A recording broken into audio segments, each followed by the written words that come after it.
Pengenalan buku pendek berikut membincangkan beberapa cara untuk mengukuhkan keimanan seseorang dalam Islam supaya seorang Muslim dapat berusaha lebih gigih dalam mentaati Allah yang Maha Mulia, yang melibatkan menunaikan perintahnya, menjauhi larangannya dan menghadapi takdir dengan sabar mengikut tradisi Nabi Muhammad, selawat dan salam ke atasnya. Apabila seorang Muslim menguatkan dan merealisasikan iman mereka dengan cara ini, ia akan membawa kepada akhlak mulia. Menurut hadis yang terdapat dalam Jami' at-Tirmizi, nombor 2003, Nabi Muhammad SAW telah menasihati bahawa perkara yang paling berat dalam timbangan hari kiamat ialah akhlak mulia. Ia adalah salah satu sifat Nabi Muhammad SAW yang dipuji oleh Allah Ta'ala dalam surah 68 Al-Qalam, ayat 4 Al-Quran. Dan sesungguhnya kamu mempunyai akhlak yang agung. Oleh itu, adalah menjadi kewajipan kepada semua umat Islam untuk memperoleh dan bertindak berdasarkan ajaran Al-Quran dan tradisi Nabi Muhammad SAW untuk mencapai akhlak mulia. Bertindak atas nama-nama Allah yang Maha Agung dalam sebuah hadis yang terdapat dalam Sahih Bukhari, nombor 2736, Nabi Muhammad SAW berpesan bahawa sesiapa yang mengetahui 99 nama Allah yang Maha Tinggi akan masuk syurga. Mengetahui bukan sahaja merujuk kepada menghafalnya. Ia sebenarnya bermaksud mengkaji dan bertindak mengikut status dan potensi seseorang.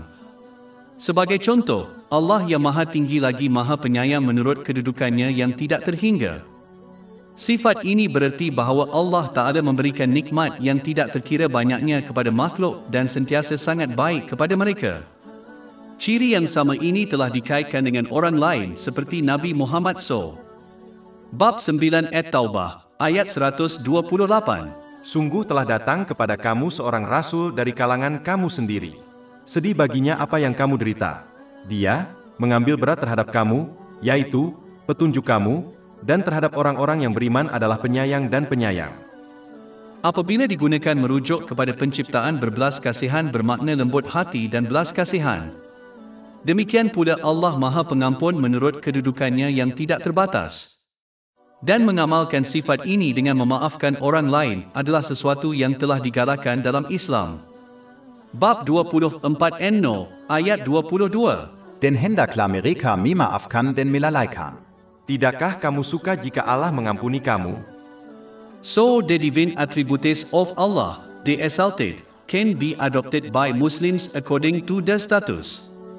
Therefore, Muslims must first understand the meaning of the divine attributes and names and then adopt the meaning of the names and their character through action until they become firmly rooted into their spiritual heart so that they can achieve noble character. Bertindak atas nama-nama dan sifat-sifat ilahi ini mengikut tahap seseorang akan menguatkan iman mereka dan oleh itu ketaatan mereka kepada Allah yang Maha Tinggi, yang melibatkan menunaikan perintahnya, menjauhi larangannya dan menghadapi takdir dengan kesabaran mengikut tradisi Nabi Muhammad, selawat dan salam ke atasnya. Bertindak atas tradisi Nabi Muhammad SAW mengetahui dan mengamalkan akhlak dan adab baginda yang mulia membawa kepada pengiktirafan Nabi Muhammad SAW. Sesiapa yang datang untuk mengenalinya tidak akan meragui tradisinya dan kebenaran yang diutuskan kepadanya. Ini membawa seorang Muslim untuk mengamalkan keikhlasan sebenar terhadapnya. Dalam hadis yang terdapat dalam Sahih Muslim nombor 196, Nabi Muhammad SAW berpesan bahawa Islam adalah keikhlasan terhadap Nabi Muhammad SAW. Ini termasuk berusaha untuk menimba ilmu untuk bertindak mengikut tradisinya. Hadis-hadis ini termasuk yang berkaitan dengan Allah Ta'ala dalam bentuk ibadah dan akhlak mulianya yang diberkati terhadap makhluk. Surah 68 Al-Qalam, ayat 4. Dan sesungguhnya kamu mempunyai akhlak yang agung. Ia termasuk menerima perintah dan larangannya sepanjang masa. Ini telah diwajibkan oleh Allah Ta'ala.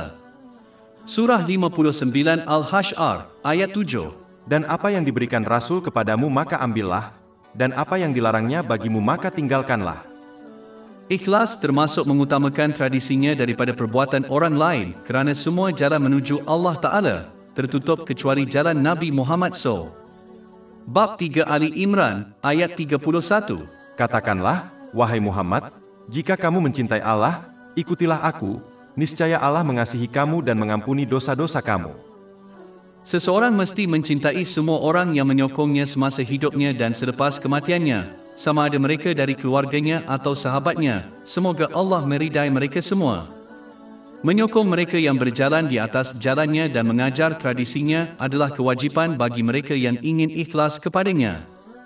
Keikhlasan juga termasuk mengasihi orang yang mencintainya dan tidak menyukai orang yang mengkritiknya tanpa mengira hubungan seseorang dengan orang ini. Ini semua diringkaskan dalam satu hadis yang terdapat dalam Sahih Bukhari, nombor 16. Ia menasihatkan bahawa seseorang tidak boleh mempunyai iman yang benar sehingga mereka mencintai Allah yang mulia dan Nabi Muhammad SAW lebih daripada keseluruhannya. Ciptaan. Cinta ini mesti ditunjukkan melalui perbuatan bukan sekadar kata-kata. Memerintahkan kebaikan dan melarang kemungkaran, berpesan-pesan kepada kebenaran dan kesabaran serta mencegah kemungkaran menguatkan iman seseorang kepada Islam. Dalam sebuah hadis yang terdapat dalam Sahih Bukhari, nombor 2686, Nabi Muhammad SAW memberi amaran bahawa gagal menunaikan kewajipan penting iaitu menyuruh kepada kebaikan dan mencegah kemungkaran boleh difahami dengan contoh perahu dengan dua tingkat penuh. Daripada orang-orang di tingkat bawah terus mengganggu orang-orang di tingkat atas apabila mereka ingin mendapatkan air. Jadi mereka memutuskan untuk menggerudi lubang di aras bawah supaya mereka boleh mengakses air secara terus. Jika orang di peringkat atas gagal menghalang mereka semua pasti akan lemas. Adalah penting bagi umat Islam untuk tidak pernah berputus asa untuk memerintahkan kebaikan dan mencegah kemungkaran mengikut pengetahuan mereka dengan cara yang lemah lembut. Seorang Muslim tidak boleh percaya bahawa selagi mereka mentaati Allah Ta'ala, orang-orang sesat yang lain tidak akan dapat mempengaruhi mereka dengan cara yang negatif. Apel yang baik akhirnya akan terjejas apabila diletakkan bersama apel busuk. Begitu juga orang Islam yang gagal menyuruh orang lain berbuat kebaikan akhirnya akan terpengaruh dengan tingkah laku negatif mereka sama ada secara halus atau zahir. Walaupun masyarakat yang lebih luas telah menjadi lalai, seseorang itu tidak boleh berputus asa untuk menasihati orang yang menjadi tanggungannya seperti keluarga mereka kerana bukan sahaja tingkah laku negatif mereka akan lebih menjejaskan mereka tetapi ini adalah kewajipan ke atas semua orang Islam mengikut hadis yang terdapat dalam Sunan Abu Daud, nombor 2928.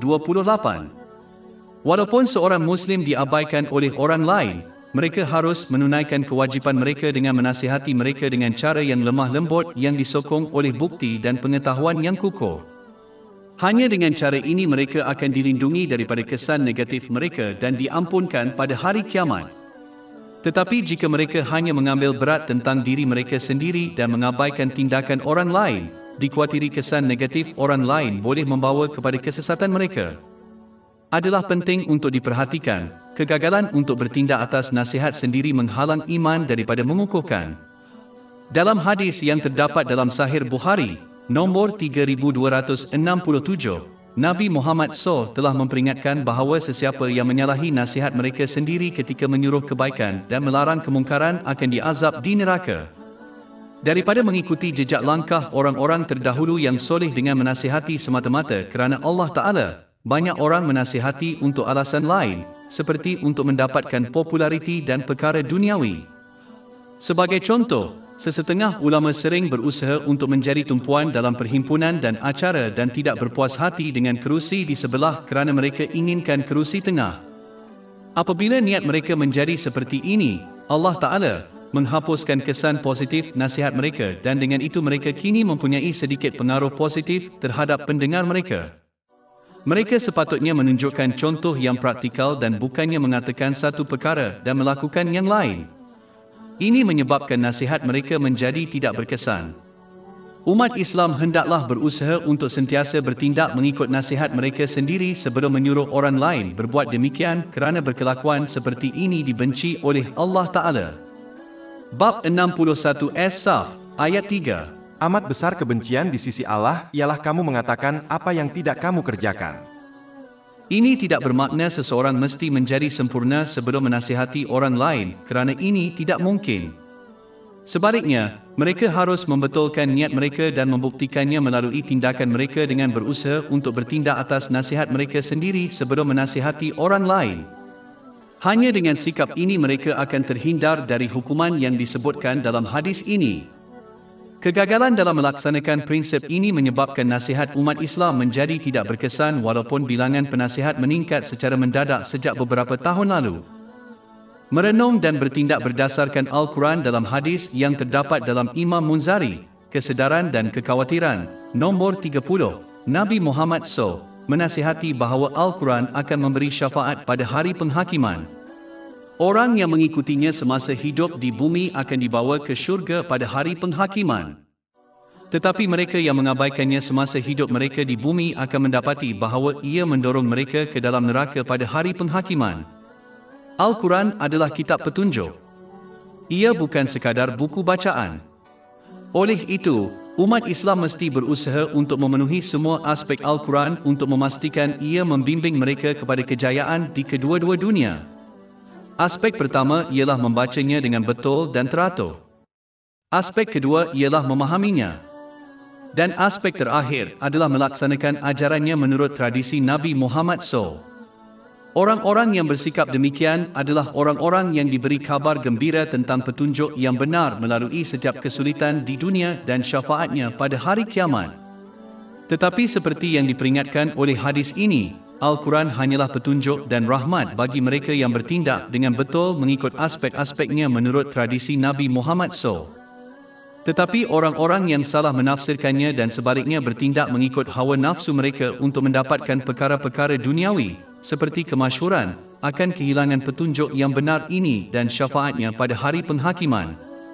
Malah, kerugian mereka di kedua-dua dunia hanya akan bertambah sehingga mereka bertaubat dengan ikhlas. Surah 17 Al-Isra, ayat 82. Dan kami turunkan dari Al-Quran suatu yang menjadi penawar dan rahmat bagi orang-orang yang beriman dan Al-Quran itu tidaklah menambah kepada orang-orang yang zalim selain kerugian. Orang yang merenung Al-Quran akan sentiasa mendapat manfaat daripada ilmu-ilmunya yang seterusnya akan menguatkan iman mereka. Bab 8 Al-Anfal, ayat 2. Dan apabila dibacakan kepada mereka ayat-ayatnya, bertambahlah iman mereka. Sesiapa yang merenungkan kandungan dan komposisinya akan memerhatikan bagaimana setiap bahagian itu selaras dengan bahagian yang lain, bagaimana ia tidak mengandungi percanggahan atau percanggahan dan mereka akan benar-benar memahami bahawa ia telah diwahyukan oleh tidak lain daripada Yang Maha Bijaksana, Allah yang Maha Tinggi. Seandainya ia dari mana-mana manusia lain pasti akan menemui unsur-unsur kebatian di dalamnya serta percanggahan. Bab 4 An-Nisa, ayat 82. Maka apakah mereka tidak memperhatikan Al-Quran? Sekiranya Al-Quran itu bukan dari sisi Allah, tentulah mereka mendapati di dalamnya pertentangan yang banyak. Allah Subhanahu wa Ta'ala memerintahkan umat Islam untuk merenungkan Al-Quran, artinya memikirkan maknanya dengan teliti, menumpukan perhatian dan waktu untuk tugas penting ini, merenungkan wacananya dan implikasi praktisnya. Melalui ini pintu kepada ilmu terbuka dan dengan mengamalkan ilmu yang benar ini semua kebaikan dicapai dan iman diperkukuh. Melalui renungan ini seorang Muslim akan mengenali Tuhan mereka dan sifat-sifatnya yang sempurna, yang meningkatkan ketaatan mereka kepadanya. Mereka akan mempelajari jalan yang membawa kepada rahmat Allah, yang Maha Tinggi, di kedua-dua alam, ciri-ciri mereka yang berjalan di jalan ini dan rahmat yang besar yang telah disimpan untuk mereka. Melalui renungan ini mereka akan mengenali musuh-musuh mereka iaitu iblis, batin mereka dan orang-orang yang sesat. Mereka akan memerhatikan jalan yang membawa kepada hukuman di kedua-dua dunia, ciri-ciri mereka yang berjalan di jalan yang sesat ini dan hasil akhir mereka. Semakin mereka mengenali bahaya ini, semakin besar ketaatan mereka kepada Allah yang Maha Tinggi. Semakin seseorang Muslim merenungkan Al-Quran semakin bertambah iman, ilmu dan amalnya. Inilah sebabnya mengapa Allah, yang Maha Tinggi, telah memerintahkan dan menggalakkan perbuatan penting ini dan sebenarnya merupakan tujuan wahyu ilahi. Bab 38 Sedih, ayat 29. Ini adalah sebuah kitab yang diberkati yang kami turunkan kepadamu, agar mereka memperhatikan ayat-ayatnya, dan supaya mendapat pelajaran orang-orang yang berakal. Mendapat dan bertindak atas ilmu Islam satu gangguan besar yang menghalang seseorang daripada tunduk kepada ketaatan kepada Allah Ta'ala adalah kejahilan. Ia boleh dikatakan bahawa ia adalah asal-usul setiap dosa kerana orang yang benar-benar mengetahui akibat dosa tidak akan pernah melakukannya. Ini merujuk kepada ilmu yang berfaedah yang sebenar, iaitu ilmu yang diamalkan. Pada hakikatnya, semua ilmu yang tidak diamalkan bukanlah ilmu yang bermanfaat. Contoh orang yang berkelakuan seperti ini digambarkan dalam Al-Quran sebagai keldai yang membawa kitab-kitab ilmu yang tidak memberi manfaat kepadanya. Surah 62 Al-Jumu'ah, ayat 5. Dan kemudian tidak mengambilnya, tidak beramal dengan ilmu, seperti keledai yang membawa jilid, buku. Orang yang mengamalkan ilmunya jarang tergelincir dan melakukan maksiat dengan sengaja. Malah, apabila ini berlaku ia hanya disebabkan oleh kejahilan di mana seseorang itu terlupa untuk beramal dengan ilmunya yang mengakibatkan mereka berdosa. Nabi Muhammad, selawat dan salam ke atasnya, pernah menonjolkan keseriusan kejahilan dalam sebuah hadis yang terdapat dalam Jami' at-Tirmizi, nombor 2322. Baginda mengisytiharkan bahawa segala sesuatu di dunia material adalah terlaknat kecuali untuk mengingati Allah Ta'ala. Apa sahaja yang berkaitan dengan zikir ini, ulama dan penuntut ilmu. Ini bermakna bahawa semua nikmat di dunia material akan menjadi laknat bagi orang yang jahil kerana mereka akan menyalahgunakannya sehingga melakukan dosa. Malah, kejahilan boleh dianggap sebagai musuh yang paling teruk bagi seseorang kerana ia menghalang mereka daripada melindungi diri daripada kemudaratan dan mendapat manfaat yang kesemuanya hanya boleh dicapai melalui ilmu. Orang jahil melakukan dosa tanpa disedari. Bagaimanakah seseorang itu boleh mengelakkan dosa jika mereka tidak mengetahui apa yang dianggap sebagai dosa? Kejahilan menyebabkan seseorang itu mengabaikan kewajipannya. Bagaimanakah seseorang itu dapat menunaikan kewajipan mereka jika mereka tidak mengetahui apa tugas mereka? Oleh itu adalah menjadi kewajipan kepada semua umat Islam untuk menimba ilmu yang secukupnya untuk menunaikan segala kewajipan mereka dan menjauhi maksiat. Hal ini ditegaskan dalam hadis yang terdapat dalam Sunan Ibn Majah, nombor 224. Merenung tentang penciptaan adalah penting bagi seorang Muslim untuk berwaspada dalam kehidupan seharian mereka dan mengelakkan diri daripada terlalu mementingkan diri dalam urusan dunia mereka sendiri sehingga mereka menjadi lalai terhadap perkara-perkara yang berlaku di sekeliling mereka. Ini adalah kualiti yang penting untuk dimiliki kerana ia adalah cara terbaik untuk menguatkan iman seseorang yang seterusnya membantu seseorang untuk kekal taat kepada Allah yang Maha Tinggi pada setiap masa. Sebagai contoh, apabila seorang Muslim memerhati orang yang sakit, mereka bukan sahaja harus membantu mereka dengan apa jua cara yang mereka miliki, walaupun ia hanya doa, tetapi mereka harus memikirkan kesihatan mereka sendiri dan memahami bahawa mereka juga akhirnya akan kehilangan kesihatan yang baik oleh penyakit, penuaian atau kematian. Ini seharusnya memberi inspirasi kepada mereka untuk bersyukur dengan kesihatan yang baik dan menunjukkannya melalui tindakan mereka dengan memanfaatkan kesihatan mereka yang baik dalam urusan dunia dan agama yang diredai Allah Ta'ala. Apabila mereka memerhatikan kematian orang kaya, mereka bukan sahaja harus berasa sedih untuk si mati dan keluarga mereka tetapi menyedari bahawa suatu hari yang tidak diketahui mereka akan mati juga. Mereka harus memahami bahawa seperti orang kaya yang ditinggalkan oleh harta, kemasyhuran dan keluarga di kubur mereka, begitu juga mereka akan ditinggalkan hanya dengan amal mereka di kubur mereka. Ini akan mendorong mereka untuk mempersiapkan diri untuk kubur dan akhirat. Sikap ini boleh dan harus diterapkan pada semua perkara yang diperhatikan. Seorang Muslim harus mengambil pelajaran dari segala sesuatu di sekelilingnya yang telah dinasihatkan dalam Al-Quran. Bab 3 Ali Imran, ayat 191.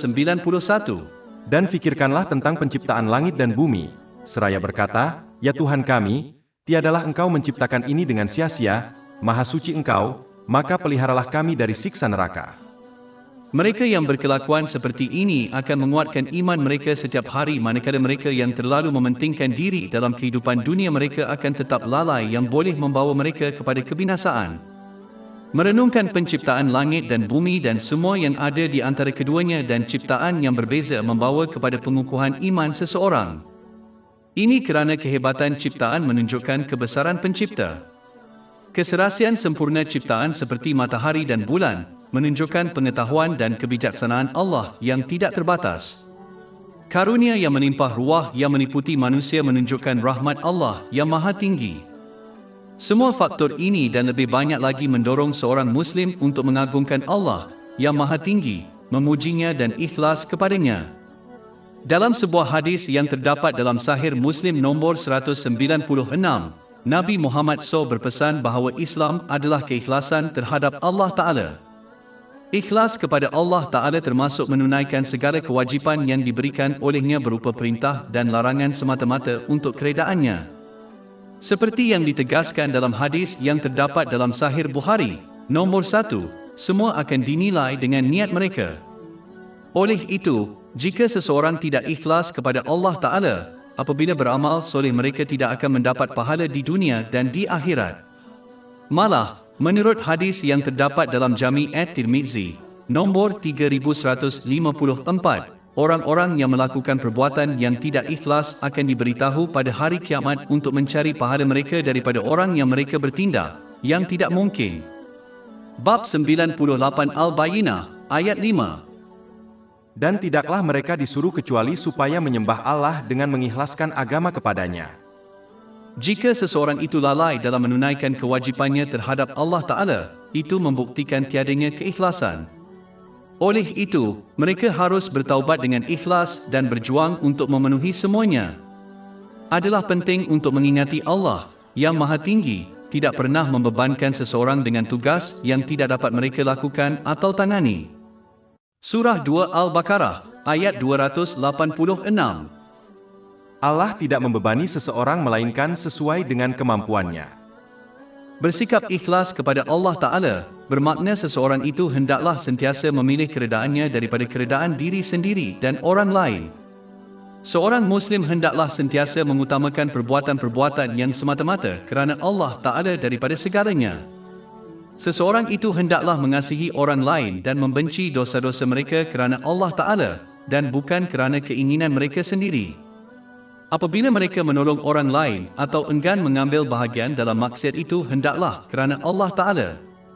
Orang yang mengamalkan mentaliti ini telah menyempurnakan iman mereka. Hal ini ditegaskan dalam hadis yang terdapat dalam Sunan Abu Daud, nombor 4681. Merenungkan keperluan berterusan seluruh ciptaan Tuhannya membawa seorang Muslim untuk tunduk dengan rendah hati kepadanya. Ia menggalakkan seorang Muslim untuk menyerahkan keperluan mereka dan bergantung kepada tidak lain daripada Allah Ta'ala. Pada satu ketika dalam sejarah bumi seolah-olah menjadi satu-satunya perkara penting di alam semesta. Tetapi dengan peredaran masa dan kemajuan saintifik didapati bahawa bumi sebenarnya hanyalah setitik di lautan yang luas, iaitu alam semesta. Adalah penting bagi umat Islam untuk memahami ajaran saintifik ini kerana ia memberi inspirasi kepada seseorang untuk mengamalkan ciri-ciri yang baik, seperti kepercayaan kepada kuasa Allah yang tidak terhingga.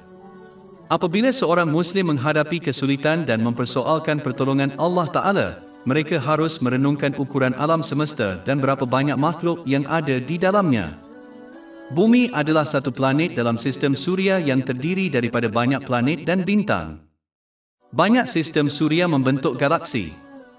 Banyak galaksi membentuk alam semesta. Seorang Muslim sangat percaya bahawa semua ini diciptakan dan dipelihara oleh Allah yang Maha Agung, tanpa sebarang sekutu atau pertolongan. Apabila seorang Muslim merenungkan perkara ini secara mendalam, mereka harus sedar bahawa jika Allah, yang Maha Tinggi, dapat mengekalkan seluruh alam ini tanpa apa-apa yang terputus atau tidak selari, Dia juga boleh mengurus masalah dan kesulitan mereka. Peruntukan adalah sesuatu yang sering ditekankan oleh orang ramai dan dalam beberapa kes tekanan ini malah mendorong mereka untuk mendapatkan peruntukan daripada sumber yang menyalahi undang-undang. Setiap kali seorang Muslim menghadapi tekanan ini, mereka harus merenungkan alam semesta dan ciptaan yang tidak terhitung banyaknya yang disediakan oleh Allah SWT secara berterusan. Jika dia melakukan ini, mengapa seseorang harus mengesyaki dia tidak akan menyediakan peruntukan bagi seseorang yang hanya memerlukan beberapa perkara untuk menyara dirinya? Mengundur selangkah ketika menghadapi kesulitan dan menilai fakta-fakta ini adalah cara terbaik untuk menghilangkan tekanan dan menguatkan kepercayaan seseorang kepada Allah yang Maha Tinggi. Ajaran terdapat di dalam Al-Quran dan dalam tradisi Nabi Muhammad SAW, seperti janji Allah Ta'ala, untuk menyediakan rezeki yang berterusan kepada makhluk. Surah 29 Al-Ankabut, ayat 60. Dan berapa banyak makhluk yang tidak membawa rezekinya. Allah memberi rezeki kepadanya dan untuk kamu. Tetapi kebenaran ajaran ini juga terdapat dalam penciptaan, seperti alam semesta. Bab 3 Ali Imran, ayat 190. Sesungguhnya dalam penciptaan langit dan bumi, dan silih bergantinya malam dan siang terdapat tanda-tanda bagi orang-orang yang berakal. Oleh itu, adalah penting bagi umat Islam untuk mula-mula mempelajari dan bertindak berdasarkan ajaran kitab suci ilahi dan kemudian merenung tentang penciptaan. Ini akan membawa kepada pengukuhan iman seseorang, termasuk pengukuhan tawakal seseorang kepada Allah Ta'ala. Merenungkan nikmat Allah yang maha tinggi, tidak ada makhluk yang terlepas dari nikmat Allah yang tidak terhitung jumlahnya, dan merenungkannya akan menguatkan iman seseorang kepadanya. Iman mendorong seseorang untuk menunjukkan kesyukuran yang sebenar-benarnya atas nikmat Allah, yang seterusnya menguatkan iman seseorang. Ini berlaku kerana kesyukuran yang sebenar melibatkan penggunaan setiap nikmat yang telah dianugerahkan dengan cara yang diredai Allah, yang maha tinggi. Inilah intipati ketaatan sejati yang seterusnya menguatkan keimanan seseorang kepadanya. Semakin bersyukur seseorang Muslim, semakin banyak nikmat yang akan diterimanya yang seterusnya membawa kepada pengukuhan iman mereka. Bab 14 Ibrahim, ayat 7. Dan, ingatlah, ketika Tuhanmu memaklumkan, sesungguhnya jika kamu bersyukur, pasti kami akan menambah nikmat kepadamu. Ikhlas kepada penciptaan, keikhlasan dan kebaikan terhadap ciptaan menurut ajaran Islam menguatkan iman. Ini telah ditunjukkan dalam hadis yang terdapat dalam Sahih Muslim nombor 196, di mana Nabi Muhammad SAW menasihatkan bahawa Islam adalah keikhlasan terhadap masyarakat umum. Ini termasuk menginginkan yang terbaik untuk mereka pada setiap masa dan menunjukkannya melalui kata-kata dan tindakan seseorang. Ia termasuk menasihati orang lain untuk melakukan kebaikan, melarang mereka dari kejahatan, belas kasihan dan baik kepada orang lain pada setiap masa. Ini boleh disimpulkan dengan satu hadis yang terdapat dalam Sahih Muslim, nombor 170. Ia memberi amaran bahawa seseorang itu tidak boleh menjadi seorang mukmin sejati sehinggalah dia mencintai orang lain apa yang mereka inginkan untuk dirinya sendiri. Ikhlas kepada manusia adalah sangat penting sehingga menurut hadis yang terdapat dalam Sahih Bukhari, nombor 57, Nabi Muhammad SAW meletakkan kewajipan ini di samping mendirikan solat fardu dan menyedekahkan zakat. Daripada hadis ini sahaja seseorang dapat memahami kepentingannya kerana ia telah diletakkan dengan dua tugas wajib yang penting.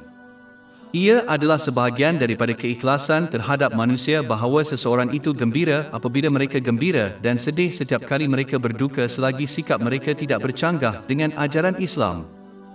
Tahap keikhlasan yang tinggi termasuk seseorang pergi ke had yang melampau untuk menjadikan kehidupan orang lain lebih baik, walaupun ini meletakkan dirinya dalam kesukaran. Sebagai contoh, seseorang mungkin mengorbankan pembelian barang-barang tertentu untuk menderma kekayaan kepada yang memerlukan. Berhasrat dan berusaha untuk sentiasa menyatukan orang dalam kebaikan adalah sebahagian daripada keikhlasan terhadap orang lain. Sedangkan, memecah belahkan orang lain adalah ciri-ciri iblis. Surah 17 Al-Isra, ayat 53. Syaitan pastinya berusaha untuk menimbulkan perpecahan di antara mereka. Salah satu cara untuk menyatukan manusia ialah menutupi aib orang lain dan menasihati mereka secara tertutup terhadap dosa. Barang siapa yang berbuat demikian, maka dosa-dosanya akan tertutup oleh Allah SWT. Hal ini ditegaskan dalam hadis yang terdapat dalam Jami' at-Tirmizi, nombor 1426. Seboleh-bolehnya hendaklah menasihati dan mengajar aspek agama dan aspek penting dunia kepada orang lain agar kehidupan duniawi dan agama mereka bertambah baik. Bukti keikhlasan seseorang kepada orang lain ialah mereka menyokong mereka semasa ketiadaan mereka, misalnya daripada fitnah orang lain. Berpaling daripada orang lain dan hanya mementingkan diri sendiri bukanlah sikap seorang Muslim. Malah, ini adalah bagaimana kebanyakan haiwan berkelakuan. Walaupun seseorang itu tidak dapat mengubah seluruh masyarakat, mereka masih boleh ikhlas membantu mereka dalam kehidupan mereka, seperti saudara mara dan rakan-rakan mereka. Ringkasnya, seseorang mesti melayan orang lain seperti yang mereka inginkan orang lain memperlakukan mereka. Surah 28 Al-Qasas, ayat 77. Dan berbuat baiklah sebagaimana Allah telah berbuat baik kepadamu. Sebenarnya seorang Muslim tidak boleh menjadi mukmin sejati sehingga mereka mencintai orang lain seperti yang mereka cintai untuk dirinya sendiri. Ini telah disahkan dalam hadis yang terdapat dalam Sahih Bukhari, nombor 13. Ini tidak bermakna seorang Muslim akan hilang imannya jika mereka gagal mengamalkan sifat ini. Ini bermakna bahawa iman seorang Muslim tidak akan lengkap sehingga mereka bertindak atas nasihat ini. Hadis ini juga menunjukkan bahawa seorang Muslim tidak akan sempurna imannya sehingga mereka juga membenci orang lain apa yang mereka benci untuk dirinya sendiri. Ini disokong oleh hadis lain yang terdapat dalam Sahih Muslim, nombor 6586. Ia menasihatkan bahawa umat Islam adalah seperti satu badan. Jika satu bahagian badan mengalami kesakitan, seluruh badan berkongsi kesakitan. Perasaan bersama ini termasuk mengasihi dan membenci orang lain apa yang dicintai dan dibenci untuk dirinya sendiri. Seorang Muslim hanya boleh mencapai status ini apabila hatinya bebas daripada sifat-sifat jahat, seperti hasad dengki. Sifat-sifat jahat ini akan sentiasa menyebabkan seseorang itu menginginkan yang lebih baik untuk dirinya. Maka pada hakikatnya, hadis ini merupakan petunjuk bahawa seseorang itu hendaklah mensucikan hati dengan mengamalkan sifat-sifat yang baik, seperti pemaaf, dan menghilangkan sifat-sifat buruk, seperti hasad. Ini hanya mungkin melalui pembelajaran dan tindakan berdasarkan ajaran Al-Quran dan tradisi Nabi Muhammad, selawat dan salam ke atas baginda. Adalah penting bagi umat Islam untuk memahami bahawa menginginkan kebaikan untuk orang lain akan menyebabkan mereka kehilangan perkara yang baik. Perbendaharaan Allah yang maha tinggi tiada had, maka tidak perlu mengamalkan mentaliti mementingkan diri dan tamak. Menginginkan kebaikan untuk orang lain termasuk berusaha untuk membantu orang lain dalam apa jua cara yang boleh, seperti sokongan keuangan atau emosi, dengan cara yang sama seseorang ingin orang lain membantu mereka pada saat mereka memerlukan. Oleh itu, cinta ini mesti ditunjukkan melalui tindakan bukan sekadar kata-kata. Walaupun seorang Muslim melarang kemungkaran dan memberikan nasihat yang bercanggah dengan keinginan orang lain, mereka harus melakukannya dengan lembut seperti mereka mahu orang lain menasihati mereka dengan baik. Seperti yang dinyatakan sebelum ini, hadis utama yang dibincangkan menunjukkan kepentingan menghapuskan semua sifat buruk yang bercanggah dengan kasih sayang dan perhatian bersama, seperti hasad dengki. Iri hati adalah apabila seseorang ingin memiliki nikmat tertentu yang hanya boleh diperolehi apabila ia diambil dari orang lain. Sikap ini merupakan cabaran langsung kepada pengagihan nikmat yang dipilih oleh Allah Ta'ala. Skim sebabnya ia adalah dosa besar dan membawa kepada kemusnahan perbuatan baik orang yang dengki. Ini telah diperingatkan dalam hadis yang terdapat dalam Sunan Abu Daud, nombor 4903. Jika seorang Muslim mesti menginginkan harta yang halal yang dimiliki oleh orang lain, mereka harus berharap dan berdoa kepada Allah Ta'ala untuk memberikan mereka perkara yang sama atau serupa tanpa kehilangan orang lain. Berkat itu, hasad dengki jenis ini adalah halal dan terpuji dalam aspek agama. Ini telah dinasihatkan dalam sebuah hadis yang terdapat dalam Sahih Muslim, nombor 1896. Nabi Muhammad SAW berpesan agar umat Islam hanya cemburu kepada orang kaya yang menggunakan hartanya dengan betul. Dan cemburulah kepada orang yang berilmu yang menggunakan ilmunya untuk memberi manfaat kepada diri sendiri dan orang lain.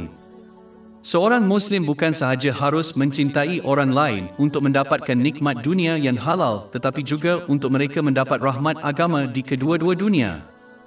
Bahkan, apabila seseorang menginginkan ini untuk orang lain, ia mendorong mereka untuk berusaha lebih keras dalam ketaatan kepada Allah, dengan menunaikan perintahnya, menjauhi larangannya dan dengan menghadapi takdir dengan sabar. Persaingan sihat seperti ini dialu-alukan dalam Islam. Surah 83 Al-Mutaffifin, ayat 26. Jadi untuk ini biarkan para pesaing bertanding. Dorongan ini juga akan memberi inspirasi kepada seorang Muslim untuk menilai diri mereka untuk mencari dan menghapuskan sebaran kesalahan dalam akhlak mereka. Apabila kedua-dua unsur ini menggabungkan makna, berusaha dalam ketaatan yang ikhlas kepada Allah yang Maha Agung dan membersihkan akhlak seseorang, ia membawa kepada kejayaan di kedua-dua dunia. Oleh itu, seorang Muslim bukan sahaja harus mengaku mengasihi orang lain apa yang mereka inginkan untuk dirinya secara lisan, tetapi menunjukkannya melalui tindakan mereka. Diharapkan bahawa orang yang mengambil berat terhadap orang lain dengan cara ini akan mendapat keprihatinan Allah Ta'ala di kedua-dua alam. Ini telah ditunjukkan dalam hadis yang terdapat dalam Jami' at-Tirmizi, nombor 1930. Berusaha menentang perkara yang melawan iman, berjuang melawan cabang-cabang kekufuran seperti kemunafikan dan dosa, membantu menguatkan iman. Sama seperti perlu untuk bertindak atas perkara-perkara yang secara langsung menguatkan iman, ia juga perlu untuk berusaha melawan perkara-perkara yang melemahkan iman. Ini termasuklah bertaubat secara ikhlas daripada dosa. Taubat yang sungguh-sungguh termasuk penyesalan, memohon ampun kepada Allah SWT, dan sesiapa yang dizalimi, berjanji tidak akan mengulangi dosa atau dosa yang serupa dan menebus sebarang hak yang telah dilanggar terhadap Allah yang Maha Tinggi dan manusia. Seorang Muslim mesti memerangi keraguan dalam agama dengan ilmu dan amal, dan keinginan asas mesti diganti dengan keinginan iman. Ini kerana keinginan untuk kejayaan sebenar hanya boleh benar-benar wujud dengan meninggalkan keinginan asas dan menentangnya. Apabila seorang Muslim menghalang dirinya daripada menjadi mangsa keraguan dan keinginan asas, iman mereka akan menjadi kuat dan lengkap. Umat Islam hendaklah tetap teguh apabila mereka diserang oleh musuh-musuh mereka, iaitu syaitan batin mereka dan orang-orang yang mengajak mereka ke arah kemaksiatan kepada Allah SWT. Seorang Muslim tidak boleh membelakangkan ketaatan kepada Allah Ta'ala setiap kali mereka digoda oleh musuh-musuh ini. Sebaliknya, mereka harus tetap teguh dalam ketaatan kepada Allah Ta'ala yang meliputi menunaikan perintahnya, meninggalkan larangannya dan menghadapi takdir dengan sabar. Ini dicapai dengan menjauhi tempat, benda dan orang yang mengajak dan menggoda mereka ke arah maksiat dan kemaksiatan kepada Allah Ta'ala. Menghindari perangkap syaitan hanya dapat dicapai dengan menimba dan mengamalkan ilmu Islam. Cara yang sama perangkap di jalan hanya dielakkan dengan memiliki pengetahuan tentang mereka yang sama. Ilmu Islam dituntut untuk mengelakkan perangkap syaitan. Sebagai contoh, seorang Muslim mungkin menghabiskan banyak masa membaca Al-Quran, tetapi kerana kejahilan mereka mungkin merosakkan amal soleh mereka tanpa menyedarinya melalui dosa seperti mengumpat. Seorang Muslim pasti akan menghadapi serangan-serangan ini, maka mereka harus mempersiapkan diri untuk menghadapinya melalui ketaatan yang tulus kepada Allah SWT, dan sebagai balasannya memperoleh pahala yang tidak terhitung. Allah Ta'ala telah menjamin petunjuk yang benar bagi mereka yang berjuang dengan cara ini karenanya. Surah 29 Al-Ankabut, ayat 69. Dan orang-orang yang berjihad untuk mencari keridaan kami, benar-benar akan kami tunjukkan kepada mereka jalan-jalan kami. Sedangkan menghadapi serangan ini dengan kejahilan dan kemaksiatan hanya akan membawa kepada kesukaran dan kehinaan di kedua-dua dunia. Dengan cara yang sama, seorang pejuang yang tidak memiliki senjata untuk mempertahankan diri mereka akan dikalahkan. Seorang Muslim yang jahil tidak akan mempunyai senjata untuk mempertahankan diri apabila menghadapi serangan ini yang akan mengakibatkan kekalahan mereka. Sedangkan orang Islam yang berilmu dibekalkan dengan senjata yang paling ampuh yang tidak dapat dikalahkan atau dikalahkan, iaitu ketaatan yang ikhlas kepada Allah Ta'ala. Ini hanya dapat dicapai melalui ilmu Islam yang ikhlas dan ikhlas. Berusaha mencapai kecemerlangan iman dalam hadis panjang yang terdapat dalam Sahih Muslim, nombor 99, Nabi Muhammad SAW menjelaskan maksud ihsan, yang boleh diterjemahkan sebagai kecemerlangan. Kecemerlangan ini merujuk kepada kelakuan dan tingkah laku seseorang terhadap Allah yang Maha Agung dan makhluk. Bertindak dengan cemerlang telah disebutkan di seluruh Al-Quran, seperti surah 10 Yunus, ayat 26. Bagi mereka yang telah melakukan yang terbaik adalah yang terbaik, ganjaran, dan tambahan. Nabi Muhammad SAW telah menjelaskan ayat ini dalam hadis yang terdapat dalam Sahih Muslim, nombor 449 dan 450. Kata tambahan dalam ayat ini merujuk kepada apabila penghuni syurga akan dikurniakan penglihatan ketuhanan Allah yang Maha Tinggi. Ganjaran ini sesuai untuk orang Islam yang bertindak dengan cemerlang. Sebagai kecemerlangan bermakna menjalani kehidupan seseorang seolah-olah mereka dapat menyaksikan Allah yang Maha Tinggi, memerhatikan zahir dan batin mereka sepanjang masa. Seseorang yang dapat memerhatikan pihak berkuasa yang berkuasa memerhati mereka tidak akan berkelakuan salah kerana kagum terhadap mereka. Malah, Nabi Muhammad SAW pernah berpesan kepada seseorang agar sentiasa berkelakuan seolah-olah sentiasa diperhatikan oleh orang soleh yang mereka hormati. Ini telah dinasihatkan dalam hadis yang terdapat dalam Imam Tabarani, Al-Mujam Al-Kabir, nombor 5539.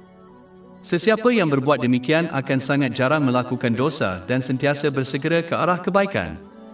Sikap ini menimbulkan rasa takut kepada Allah Ta'ala dan bertindak sebagai perisai dari api ujian di dunia dan api neraka di akhirat. Kewaspadaan ini akan memastikan seseorang bukan sahaja menunaikan semua kewajipan mereka terhadap Allah yang Maha Agung, tetapi ia juga mendorong mereka untuk menunaikan tanggungjawab mereka terhadap ciptaan. Puncaknya adalah dengan ikhlas memperlakukan orang lain dengan kebaikan. Orang ini akan memenuhi hadis yang terdapat dalam Jami' at-Tirmizi, nombor 251, yang menasihati bahawa seseorang tidak boleh menjadi mukmin yang sebenar sehingga dia mencintai orang lain seperti yang dia cintai untuk dirinya sendiri. Tahap kecemerlangan ini memastikan seseorang itu beramal dengan niat yang betul, iaitu asas iman mengikut hadis yang terdapat dalam Sahih Bukhari, nombor 1. Kejayaan dijamin bagi orang yang beramal dan menunjukkan tingkah laku yang baik dengan niat yang betul, iaitu untuk mendapat keredaan Allah Ta'ala. Semakin cemerlang seseorang bertindak, semakin kuat imannya sehingga menjadi seorang Muslim yang jauh dari kelalaian dan sentiasa berhempas pulas memperindah akhirat dan dunia mengikut ajaran Islam. Dikuatiri balasan pahala ini akan diberikan kepada orang-orang yang berpaling dari Allah Ta'ala. Kerana mereka hidup tanpa takut kepada pandangan Allah yang meliputi segala-galanya, mereka akan terlindung daripada melihatnya di akhirat. Surah 83 Al-Mutaffifin, ayat 15. Tidak. Sesungguhnya dari Tuhan mereka pada hari itu, mereka akan berpecah belah. Mereka yang gagal mencapai tahap bertindak seolah-olah mereka menyaksikan Allah yang Maha Tinggi, mesti bertindak mengikut bahagian kedua nasihat yang diberikan dalam hadis utama yang dipetik pada awalnya.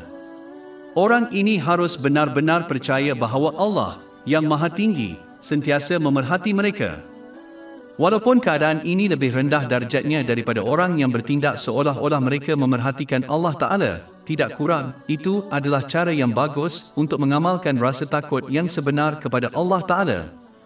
Seperti yang dinyatakan sebelum ini, sikap ini akan mencegah seseorang daripada melakukan maksiat dan mendorong mereka ke arah kebaikan. Seperti yang dinasihatkan oleh Nabi Muhammad SAW dalam kitab Imam Tabarani, Al-Mujam Al-Kabir, nombor 7935, orang yang berusaha untuk mengamalkan mentaliti ini akan diberi naungan pada hari kiamat oleh Allah, dimuliakan.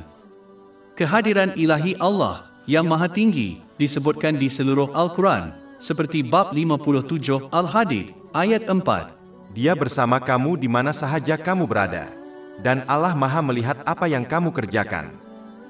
Nabi Muhammad SAW telah menasihati untuk mengamalkan kesedaran sebenar tentang kehadiran ilahi Allah yang Maha Tinggi dalam banyak hadis. Sebagai contoh, dalam satu hadis ketuhanan yang terdapat dalam Sahih Bukhari, nombor 7405, Allah Ta'ala menyatakan bahawa Dia bersama sesiapa yang mengingatinya. Inilah sebabnya mengapa telah dilaporkan dalam Hilyat Al-Awliya, Jilid 1, halaman 84 dan 85, tentang Amirul Mukminin Ali bin Abu Talib, semoga Allah meridainya, bahawa dia menjauhkan diri dari kilauan dan kemegahan dunia material dan hanya menemui ketenangan di malam yang sunyi. Artinya, dia mencari persahabatan Allah Ta'ala daripada persahabatan manusia. Mengamalkan kesedaran tentang kehadiran ilahi Allah yang Maha Tinggi bukan sahaja mencegah dosa dan menggalakkan perbuatan baik, tetapi ia juga mencegah kesunyian dan kemurungan. Seseorang sangat jarang dipengaruhi oleh masalah kesihatan mental apabila mereka sentiasa dikelilingi oleh orang yang menyayangi mereka dan membantu mereka. Tidak ada yang lebih mencintai makhluk selain Allah Ta'ala, dan tidak ada keraguan bahawa Dialah sumber segala pertolongan. Oleh itu, bertindak dengan cemerlang memberi manfaat kepada kepercayaan, tindakan, keadaan emosi dan masyarakat yang lebih luas. Seorang Muslim harus mengelak daripada menjadi seperti orang yang memperlakukan Allah Ta'ala sebagai yang paling hina di antara mereka yang memerhatikannya. Ini adalah penyakit rohani yang serius yang membawa kepada semua jenis dosa dan tingkah laku jahat terhadap Allah yang Maha Tinggi dan makhluk. Sesungguhnya mengingati Allah yang Maha Tinggi. Dalam sebuah hadis yang terdapat dalam Sahih Bukhari, nomor 6407, Nabi Muhammad SAW berpesan bahawa perbezaan antara orang yang berzikir kepada Allah Subhanahu wa Ta'ala dan orang yang tidak berzikir adalah seperti orang yang bernyawa. Orang mati. Adalah penting bagi orang Islam yang ingin mewujudkan hubungan yang kuat dengan Allah yang Maha Tinggi, supaya mereka dapat mengatasi semua kesulitan di dunia dan di akhirat dengan berjaya untuk mengingati Allah yang Maha Tinggi sebanyak mungkin. Ringkasnya, semakin mereka mengingatinya, semakin mereka akan mencapai matlamat penting ini. Ini dicapai dengan mengamalkan 3 peringkat zikir kepada Allah Ta'ala. Peringkat pertama ialah mengingati Allah Ta'ala secara batin dan senyap. Ini termasuk membetulkan niat supaya mereka hanya bertindak untuk keredaan Allah Ta'ala. Yang kedua adalah dengan mengingati Allah Ta'ala melalui lisan. Tetapi cara yang paling tinggi dan paling berkesan untuk mengukuhkan ikatan seseorang dengan Allah Ta'ala secara praktikal adalah mengingatinya dengan anggota badan. Ini dicapai dengan menunaikan perintahnya, menjauhi larangannya dan dengan menghadapi takdir dengan sabar mengikut hadis Nabi Muhammad SAW. Ini memerlukan seseorang itu untuk memperoleh dan bertindak berdasarkan ilmu Islam yang seterusnya menjadi punca segala kebaikan dan kejayaan di kedua-dua dunia. Mereka yang kekal pada 2 peringkat pertama akan mendapat pahala bergantung kepada niat mereka, tetapi mereka tidak mungkin meningkatkan kekuatan iman dan takwa mereka melainkan mereka melangkah ke peringkat ketiga dan tertinggi dalam mengingati Allah Ta'ala. Memahami kecemerlangan Islam itu mulia, baik dan suci. Kepercayaannya adalah betul dan paling berfaedah. Akhlak dan tingkah laku yang dipromosikannya adalah yang terbaik dan terindah. Tindakan dan ucapan yang digalakan adalah yang terbaik dan paling adil untuk semua ciptaan. Sebagai contoh, dalam hadis yang terdapat dalam Sunan An-Nasai, nomor 4998, Nabi Muhammad SAW telah menasihati tanda-tanda seorang Muslim sejati dan mukmin sejati. Muslim sejati adalah orang yang menjauhkan bahaya lisan dan fizikal mereka daripada orang lain. Ini sebenarnya termasuk semua orang tanpa mengira agama mereka. Ia termasuk semua jenis dosa lisan dan fizikal yang boleh menyebabkan kemudaratan atau kesusahan kepada orang lain. Ini boleh termasuk gagal untuk memberikan nasihat yang terbaik kepada orang lain kerana ini bercanggah dengan keikhlasan terhadap orang lain yang telah diperintahkan dalam hadis yang terdapat dalam Sunan An-Nasai, nomor 4204. Ia termasuk menasihati orang lain supaya menderhaka kepada Allah, dengan itu, mengajak mereka ke arah maksiat. Seorang Muslim harus menghindari perilaku ini kerana mereka akan diambil kira bagi setiap orang yang bertindak atas nasihat buruk mereka. Ini telah diperingatkan dalam hadis yang terdapat dalam Sahih Muslim, nombor 2351. Kemudaratan fizikal termasuk menimbulkan masalah untuk kehidupan orang lain, melakukan penipuan, menipu orang lain dan penderaan fizikal. Kesemua ciri ini bercanggah dengan ajaran Islam dan mesti dijauhi. Seorang mukmin sejati, menurut hadis utama yang dibincangkan, adalah orang yang menjauhkan bahayanya dari nyawa dan harta benda orang lain. Sekali lagi, ini terpakai kepada semua orang tanpa mengira kepercayaan mereka. Ini termasuk mencuri, menyalahgunakan atau merosakkan harta benda dan harta benda orang lain. Apabila seseorang diamanahkan dengan harta orang lain, mereka mesti memastikan mereka hanya menggunakannya dengan kebenaran pemilik dan dengan cara yang menyenangkan dan menyenangkan pemiliknya. Nabi Muhammad SAW telah memperingatkan dalam sebuah hadis yang terdapat dalam Sunan An-Nasai, nomor 5421, bahawa sesiapa yang mengambil harta orang lain secara haram, dengan sumpah palsu, walaupun sekecil ranting-ranting pokok akan masuk neraka.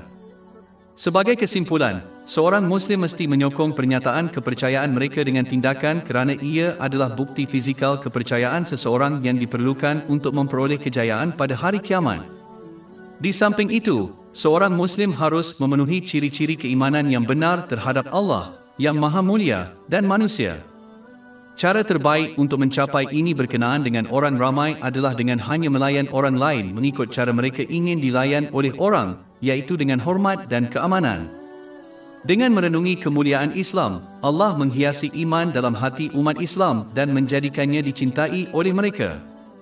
Surah 49 Al-Hujurat, ayat 7. Tetapi Allah telah menjadikan kamu cinta kepada keimanan dan menjadikan iman itu menyenangkan dalam hati kamu dan menjadikan kamu benci kepada kekafiran, derhaka dan kedurhakaan. Mereka itulah orang-orang yang mendapat petunjuk. Cinta ini menuntun seseorang untuk menghiasi dirinya baik secara batiniah melalui keikhlasan dan lahiriah melalui perbuatan yang diredai Allah Ta'ala. Kesimpulan, semua orang Islam beriman kepada Islam tetapi kekuatan iman mereka berbeza-beza pada setiap orang. Contohnya, orang yang mengikut ajaran Islam kerana disuruh oleh keluarga mereka tidak sama dengan orang yang beriman melalui bukti. Seseorang yang telah mendengar tentang sesuatu tidak akan mempercayainya dengan cara yang sama seperti orang yang telah menyaksikan perkara itu dengan matanya sendiri. Sebagaimana ditegaskan dalam hadis yang terdapat dalam Sunan Ibn Majah, nombor 224, menuntut ilmu yang bermanfaat adalah kewajipan ke atas semua orang Islam. Salah satu sebabnya ialah ia adalah cara terbaik seorang Muslim untuk menguatkan iman mereka terhadap Islam. Ini penting untuk diteruskan kerana semakin kuat kepastian iman seseorang, semakin besar peluang mereka akan terus teguh di jalan yang betul, terutamanya apabila menghadapi kesukaran. Di samping itu, mempunyai kepastian iman telah disifatkan sebagai salah satu perkara terbaik yang boleh dimiliki oleh seseorang dalam hadis yang terdapat dalam Sunan Ibn Majah, nombor 3849. Pengetahuan ini harus diperoleh dengan mempelajari Al-Quran dan hadis Nabi Muhammad, selawat dan salam ke atasnya, melalui sumber yang boleh dipercayai. Allah, yang Maha Tinggi, bukan sahaja mengisytiharkan kebenaran dalam Al-Quran tetapi dia juga menyediakan bukti untuknya melalui contoh-contoh. Bukan sahaja contoh-contoh yang boleh didapati di negara-negara lampau tetapi contoh-contoh yang telah diletakkan dalam kehidupan sendiri. Sebagai contoh, dalam Al-Quran, Allah Ta'ala menasihati bahawa kadang-kadang seseorang itu menyukai sesuatu walaupun ia akan menyusahkan mereka jika mereka memperolehnya. Begitu juga, mereka mungkin membenci sesuatu sedangkan padanya banyak kebaikan yang tersembunyi bagi mereka. Surah 2 Al-Baqarah, ayat 216. Tetapi boleh jadi kamu membenci sesuatu dan ia baik bagimu, dan boleh jadi kamu menyukai sesuatu dan ia amat buruk bagimu. Dan Allah mengetahui, sedang kamu tidak mengetahui. Terdapat banyak contoh kebenaran ini dalam sejarah seperti Pakatan Hudaibah. Sesetengah orang Islam percaya perjanjian ini, yang dibuat dengan orang bukan Islam Mekah, akan memihak kepada kumpulan yang kedua. Namun, sejarah jelas menunjukkan bahawa ia memihak kepada Islam dan umat Islam. Peristiwa ini dibincangkan dalam hadis yang terdapat dalam Sahih Bukhari, nombor 2731 dan 2732. Jika seseorang merenung kehidupan mereka sendiri, mereka akan mendapati banyak contoh apabila mereka percaya sesuatu itu baik sedangkan ia sebenarnya buruk untuk mereka dan sebaliknya. Contoh-contoh ini membuktikan kesahihan ayat ini dan membantu menguatkan iman seseorang. Contoh lain terdapat dalam bab 79 An-Naziat, ayat 46. Maka pada hari mereka melihatnya, hari kiamat, seakan-akan mereka tidak tinggal di dunia, melainkan pada siang hari atau pagi harinya. Jika seseorang membelik lembaran sejarah, mereka akan melihat dengan jelas bagaimana empayar besar datang dan pergi. Tetapi apabila mereka pergi, mereka meninggal dunia dalam cara yang seolah-olah mereka hanya di bumi untuk seketika. Semua kecuali beberapa tanda mereka telah pudar seolah-olah mereka tidak pernah hadir di bumi pada mulanya.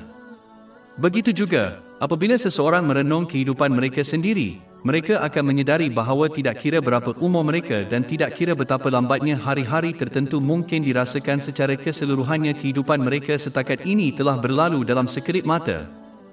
Memahami kebenaran ayat ini menguatkan kepastian iman seseorang dan ini mendorong mereka untuk mempersiapkan diri untuk akhirat sebelum kesudahan masanya.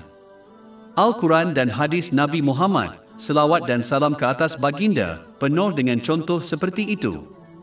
Oleh itu, seseorang harus berusaha untuk belajar dan bertindak berdasarkan ajaran-ajaran ilahi ini supaya mereka menerima kepastian iman.